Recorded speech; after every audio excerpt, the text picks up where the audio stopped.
Salut les Frenchies, j'aimerais aujourd'hui vous présenter un petit peu mon parcours de vie, mon cursus et les raisons et les motivations pour lesquelles j'ai décidé de vivre en Bulgarie, pays dans lequel je vis maintenant depuis plus de 13 ans. Ça fait un bail. Voilà, donc moi là-bas je suis originaire de Lille. J'ai fait un DESS d'économie franco-allemande à la fois en Allemagne et en France. J'ai ensuite intégré Decathlon, tout d'abord en France, en tant que responsable de rayon, responsable de caisse et d'exploitation, avant de rejoindre Decathlon Allemagne, où j'ai ouvert un magasin en tant que chef de projet tout d'abord, puis directeur. J'ai ensuite animé des directeurs dans d'autres ouvertures de magasins, et ensuite j'ai ouvert un autre magasin, à Ludwigshafen précisément, avant de démissionner. Cela faisait 8 ans que je travaillais chez Decathlon, j'en avais marre, jamais 2 jours d'affilée de repos, énormément sollicité, très mal payé. Donc voilà, j'en ai eu marre, je me suis dit que si j'arrivais à faire de l'argent pour les autres, je pouvais en faire pour moi-même. Donc j'ai décidé de créer ma société. Donc j'ai travaillé pour une entreprise allemande qui distribuait la marque Everlast, je ne sais pas si vous connaissez, une marque de sport, de boxe. Américaine. Donc voilà, cette entreprise allemande avait la licence sur toute la France, il n'était pas présent en France. Sur toute l'Europe, il n'était pas présent en France, pardon. Donc voilà, j'étais chef de zone France pour la marque pendant 3 ans, avant que l'entreprise allemande ne fasse faillite. Voilà, donc moi en parallèle, ayant un diplôme de traducteur, j'avais commencé un peu à travailler en freelance, donc en tant que voilà, deuxième flèche à mon arc, je dirais. Donc ben, j'ai continué, j'ai intensifié, c'est devenu mon activité principale en France. Ensuite, ayant acheté de l'immobilier un peu en Allemagne, j'ai décidé de vivre en Allemagne, donc j'ai transféré ma société. Et au bout de 2-3 ans, ras-le-bol, j'avais envie de vivre à la mer, j'avais envie de vivre là où les gens viennent en vacances. L'Allemagne et l'île, enfin le Nord, ne sont pas des régions réputées pour leur grande chaleur et beau temps. Donc voilà. Donc moi j'étais venu en vacances en Bulgarie en 2004. Avant ça, j'étais attiré par les pays de l'Est, donc j'avais déjà été un peu en Lettonie, en République tchèque, en Russie, en Ukraine, etc. Donc ça m'attirait quand je suis venu ici.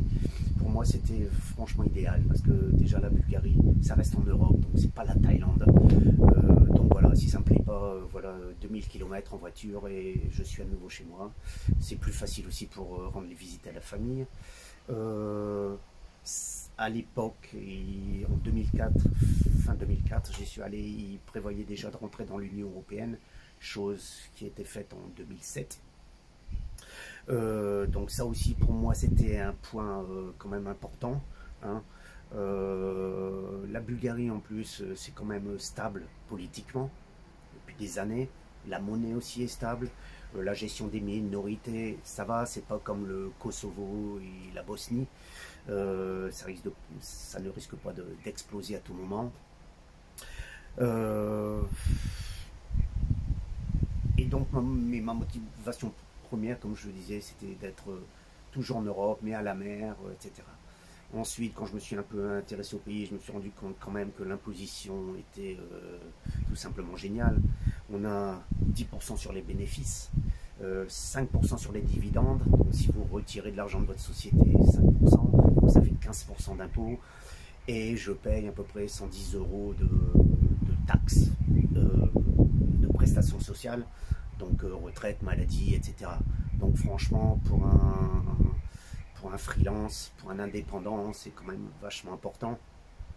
Je ne fais pas des millions de chiffres d'affaires, donc voilà, tout ce que je peux économiser en taxes, c'était quand même bienvenu, même si ce n'était pas ma motivation première pour venir ici.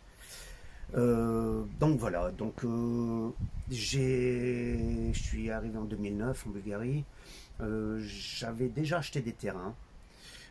Parce que ce que je voulais faire, c'était créer, il y a beaucoup d'appartements, mais il y a assez peu de maisons. Donc j'ai acheté des terrains, j'ai construit ma première maison, en espérant de construire, de vendre, de faire des bénéfices bien sûr, de réinvestir, de reconstruire, etc. Bon, 2008 est arrivé, la crise, tous les étrangers, les acheteurs potentiels sont partis. Donc finalement, j'ai quand même vendu ma maison. Un gars de Nice, un Français de Nice d'ailleurs. C'est drôle parce qu'il vivait dans une belle région, mais il ne pouvait plus voir la France et la côte, etc. Donc il a préféré acheter ici et acheter ma maison. Donc j'avais créé une société immobilière que j'ai mis en stand-by depuis. Et je travaille en aparté et c'est mon occupation principale en tant que traducteur franco-allemand freelance. Pour mes clients, sont en Suisse et en Allemagne principalement. Voilà. Il m'arrive aussi d'aider de temps en temps les Français à créer leur société, à trouver aussi des biens, appartements, s'ils veulent acheter, s'ils veulent louer. Bon, parce que c'est vrai que moi quand je suis arrivé ici, je voulais acheter des terrains, mais on m'a proposé tout et n'importe quoi. Il y a des endroits, les gens arrivent ici et puis ils voient un bout de mer et puis voilà, ils pensent que c'est génial et puis quand ils vivent, ils se rendent compte que c'est quand même loin de Varna, que l'hiver il n'y a absolument rien, qu'il faut faire 10 km pour aller au magasin le plus proche. Donc voilà, c'est quand même bien important de connaître Varna et ses environs pour savoir où louer, où acheter, pas de faire de bêtises. Et ça, en général, comment dire, les agents immobiliers, ils s'en fichent un peu. L'important, c'est que vous signez et qu'ils aient leur commission. Et plus vite c'est fait, et mieux c'est. Donc voilà, de temps en temps, ça m'est arrivé, je le fais encore d'ailleurs, hein, quand il y a des Français ou Allemands que je connais comme ça, par hasard, me demandent des conseils. Bon ben, je les oriente un petit peu, je les aide. Voilà. Voilà, c'était simplement ce que je voulais vous dire un petit peu sur mon parcours de vie et sur ma situation à Varna. Et je ferai bien sûr d'autres vidéos sur la manière de vivre, les avantages, les inconvénients, parce qu'il y en a comme partout. Voilà. Allez, je vous souhaite une bonne journée. Salut les Frenchies.